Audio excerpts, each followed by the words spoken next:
शांति ने बहुत तकलीफें उठाकर अपने चारों बेटों को पाला पोसा था।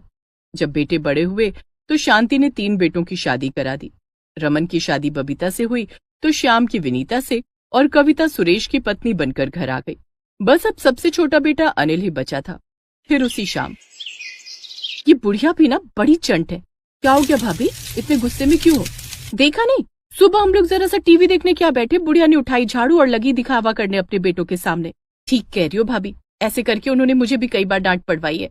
रसोई में खाना बनाते हुए तीनों बहुएं अपनी सास की बुराई कर रही थी और उधर दूसरे कमरे में चारों बेटे एक साथ बैठे अपनी माँ से बात कर रहे थे। माँ बाप ये सब मत किया करो। हाँ माँ, अगर कोई काम है तो अपनी बहुओं को बोलो ना। ओहो, तुम लोग तो खामखा बहुओं पर बिगड़ गए। पता नहीं क्या सोचेंगी मेरे बारे में। मेरी भाभियाँ बहुत अच्छी है माँ, आपको लेकर कुछ भी गलत ना तो कभी सोचेंगी और ना ही करेंगी। और अब आप भी ये सब चिंताएं छोड़कर बस आराम किया करो। हाँ, बस एक तेरी शादी और करा दूं, फिर तो आराम ही आराम है। शांति ने कुछ ही दिनों बाद अच्छे से देखभाल कर अनिल के लिए भी एक लड़की पसंद कर ही ली। उसका नाम अंकिता था और इस शादी के बाद से शांति के घर का माहौल ही बदल गया। अरे अरे माँ जी, ये क्या कर रही हैं आप? अपनी साड़ी धो रही हूँ बेटा। तो आप मुझे बोलो ना, आप क्यों धो रहे हो? नहीं नहीं, अपना काम तो मैं खुद ही करती हूँ, तुम जाकर रसोई में मदद कर दो। वहाँ का काम तो पहले ही कर दिया मैंने, लाइए ये कपड़े मुझे दीजिए।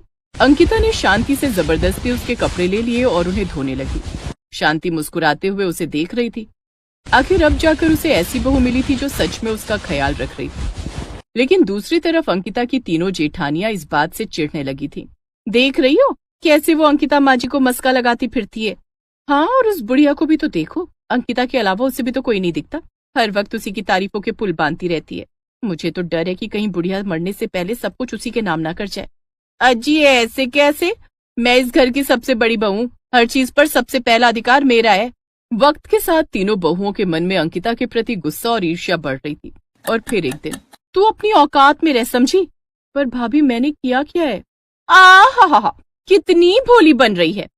अरे एक नंबर की नागिन है नागिन, सिवाय जहर के कुछ नहीं है इसके अंदर। ये क्या शोर मचा रखा है तुम लोगों ने? आखिर हुआ क्या है, कोई मुझे बताएगा? देख लो माँ जी, आपकी ये लाडली बहू कैसे हम तीनों से लड़ रही है। क्या ये तुमसे लड़ रही है? अरे बबीता रहने दे, मैं क्या जानती नहीं तुझे। इतना कहकर शांति वहां से चली गई।